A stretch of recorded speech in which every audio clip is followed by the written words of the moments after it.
How are you today? And welcome to our YouTube channel where we normally cover the high school content in chemistry and mathematics. And in our session today, we want to look at a certain topic in chemistry, that is introduction to chemistry, of which we were looking the last time in our previous videos. And this is our third video, of course, and the last video we were talking about drugs. Today we want to continue with the same, and today we want to talk about chemistry, how to define chemistry, look at some of the importance of chemistry that maybe are available to students, maybe to the society. We will look at some of the career opportunities that are there for a chemistry student. We'll also look at some of the benefits or advantages, or how chemistry has helped in improving the living standard of human beings. And later on, we'll look at the definition of a fuel, and then finally we will conclude by defining the term laboratory. Just to begin, in the study of chemistry, remember the last time we talked about matter when we were defining matter in our first video. One can also remember how we defined mixture in our first video. We also talked about electricity in our first video. I also remember vividly how we defined drugs and state some of the effects of drugs. Now, the study of matter, 3 states of matter and the properties of matter, of the 3 states of matter, the study of mixtures and their methods of separation, the study of electricity and the effect of electrical energy on substances, the study of drugs and some of the effects of drugs are all studied under chemistry. And to define chemistry, a student is required to at least know some of the content words. Or nowadays, examiners normally test on the content words, some of the words that should not be omitted while defining chemistry. And how does the question go? An examiner will ask you either list or state content words that must be included when defining chemistry, or that should not be omitted while defining chemistry.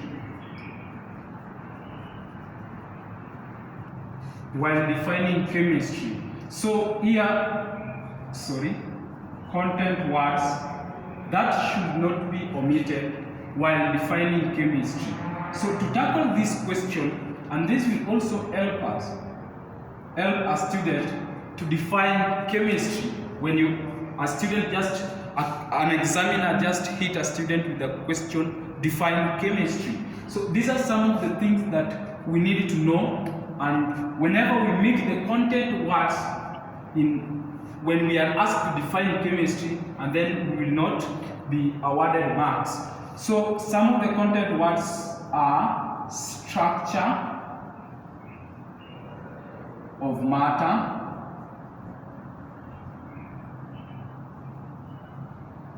properties of matter,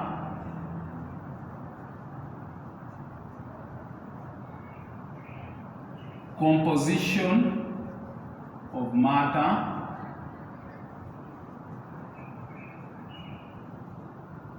and then changes that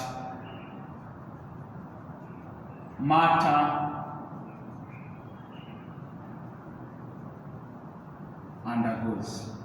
And let me beseech students that if you want to do a very good job, maybe while tackling chemistry, remember that in each and every definition, ensure that at least you are within the context by simply including some of the content words that whenever you omit them, remember that you will miss the meaning of the definition. Rather, we are talking about structure of matter, properties of matter, composition of matter. And if you look at these, they have a certain similarity.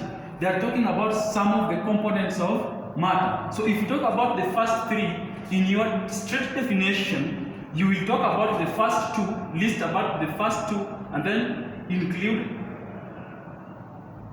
the first three, that is structure, properties, and composition of matter, and changes that matter undergoes. So in our definition, we are having 4 words, but if you look at the first 3 words, they are similar, such that when you are asked to define chemistry now, when a student is now asked to define chemistry by an examiner, then a student will get it easy to connect all the 4 words to have a full statement. Now, in the study of chemistry, chemistry is defined as is a branch of a science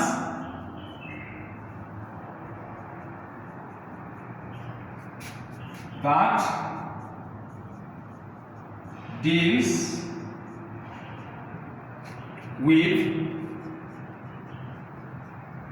the study of, then a student is required to list the first 3. Remember, they are similar. So listing the first 3, to avoid repetition, we will avoid talking about structure of matter, properties of matter, and composition of matter. But in this case, we'll talk about the study of structure as a content word, properties, and composition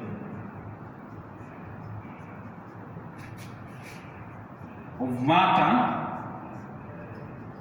and the 4th content word, and changes that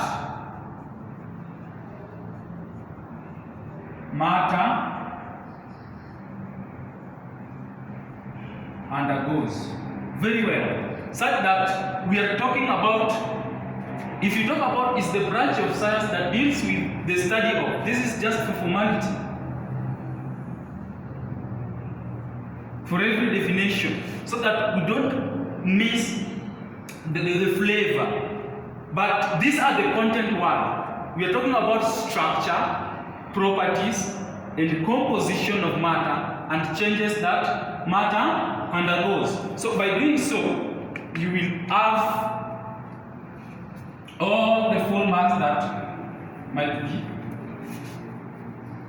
awarded to that question.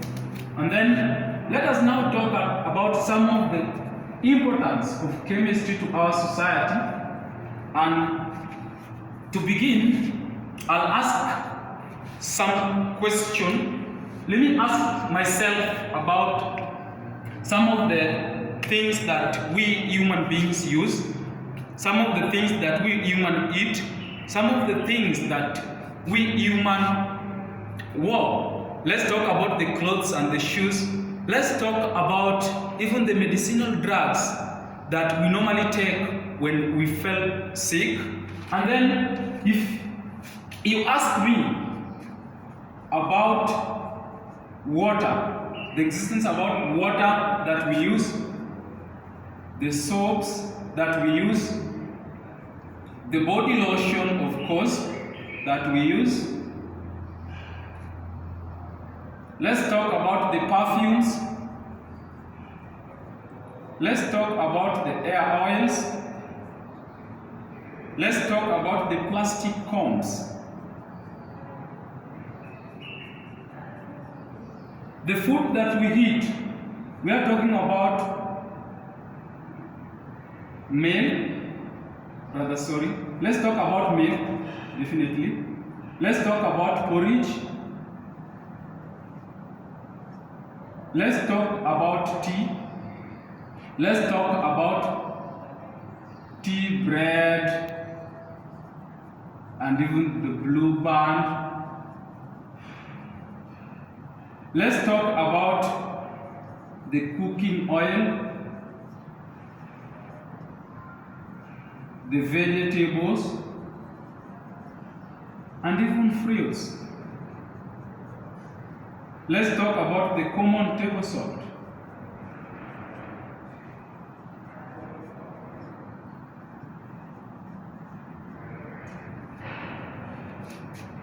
Let's ask ourselves about the beautiful shoes and clothes that we normally wear. Let's talk about the medicinal drugs and even the manufactured and the herbal medicinal drugs that we normally take when we fall sick. And let's ask you, let's talk about water in that case. Let's talk about the milk, the vegetables and fruits, and even the herbal medicinal drugs that we take. These substances normally occurs naturally. And if you look at the shops, the body lotions, the perfumes, the air oils, the plastic combs, porridge, tea, bread, blue band, cooking oil, and even the common table salt and the manufactured medicinal drugs are normally manufactured from the naturally existing materials. So, have you ever stopped asking yourself how life could be without these things? Or have you ever asked yourself who makes them or where they come from? Now, in the study of chemistry, you will realize that these things are normally manufactured if they don't exist naturally. Now, let's talk about some of the career opportunities that are available to a student of chemistry. And if you look at chemistry, the career opportunities are very wide. It's a very wide section of which are applied in different fields. They are categorized in different fields. And if you talk about the career opportunities that are available to a student of chemistry and how chemistry improves the living standard, there are similar things, because in chemistry I can refer to chemistry as a life supporting unit. And if you talk about life, we must talk about we are talking about health. We are talking about, maybe let's talk about hunger. Let's talk about definitely health, food, and then what else a human being cannot do with. Let's talk about shelter. What else that a human being cannot do without? Let's talk about clothing. Ask yourself another thing. Let's talk about maybe transport or even security.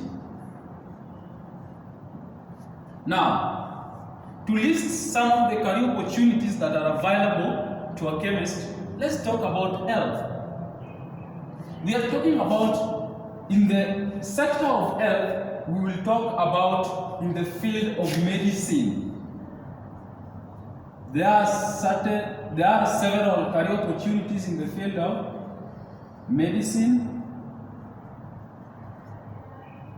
There are several career opportunities in the field of pharmacy.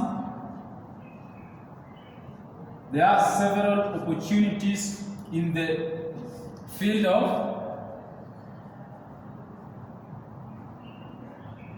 food technology, in the field of, let's talk about engineering.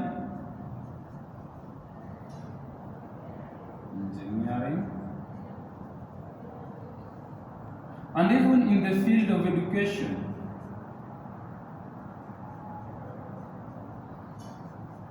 Remember, one can become a chemistry teacher, one can also become a lab technician, and even a pharmacist. So these are some of the career opportunities that if at all you are asked in an examination to list some of the career opportunities, you will list. And if we talk about some of the how chemistry normally improve living standard, then we will normally regard to all these things: health, food, shelter, clothing, transport, and even security.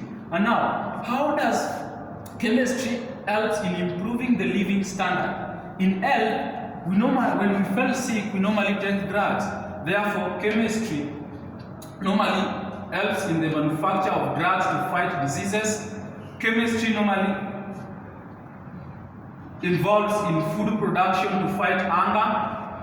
Under shelter, you will realize that some of the roofing materials and even the packaging for the domestic use are manufactured by the knowledge of chemistry. Let's talk about clothing. The detergents that we normally use are manufactured by the knowledge of chemistry. The transport and the security sector, you will realize that the fuel that we use to travel are manufactured by the knowledge of chemistry. The fuel production for transport and even security, because when you talk about security, today we normally talk about the electric fence that normally uses the energy. We normally talk about the lights, the security lights that we normally use to light our homes just for security.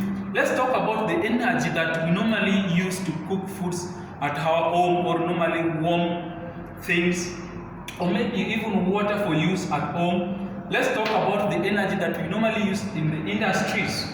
In the transport sector, you will realize that even the motorbikes nowadays normally use the petrols and even the fuels just for transport. So, in health, a student should remember the manufacture of drugs to fight diseases. In food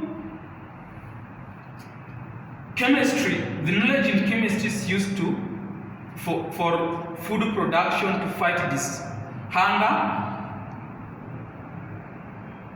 manufacture of roofing materials and packagings, under clothing, manufacture of detergents, same under clothing in the manufacture of cheap alternative fabrics that we know, the clothes that we normally wear, and then fuel production for transport and even security.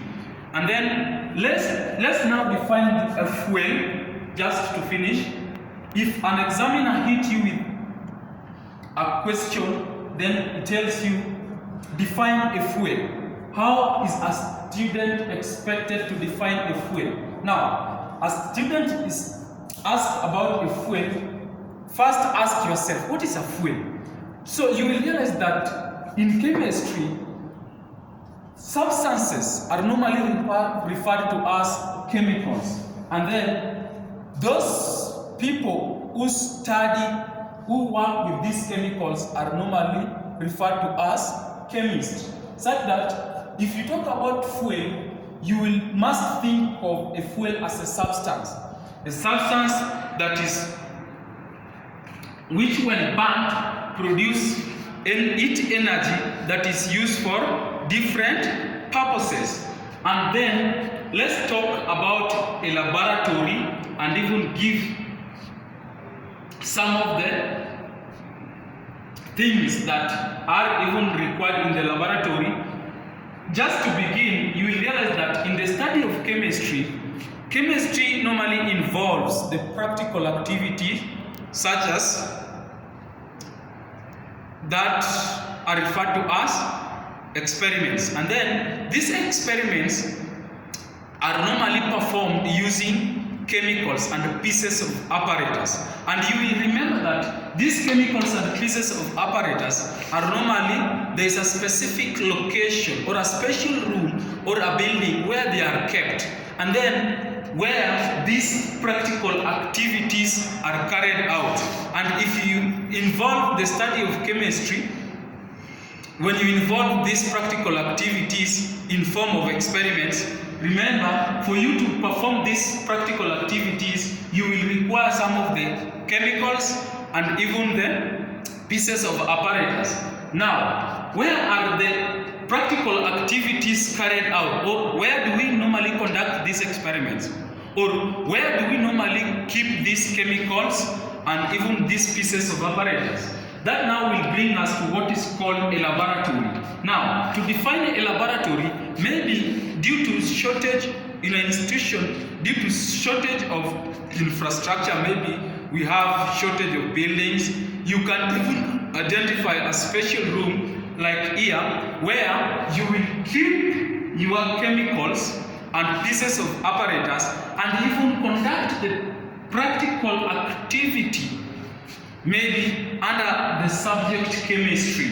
So that is just an overview of the definition of a laboratory. So if a student is asked to define laboratory, then a student will have to remember that a laboratory is either a building or a special room designed for these practical activities. So a laboratory is just a building, and if there is shortage of building, we talk of a special room where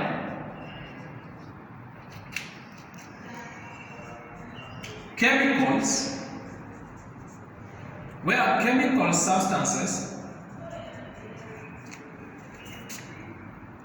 and the pieces of apparatus are kept, and in which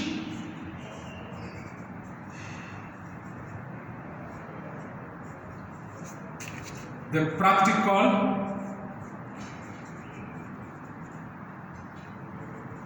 subjects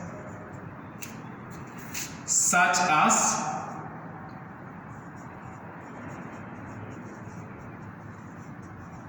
chemistry are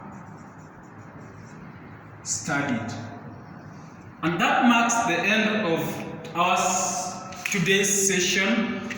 Remember to kindly subscribe to our channel, like and even share with your friends.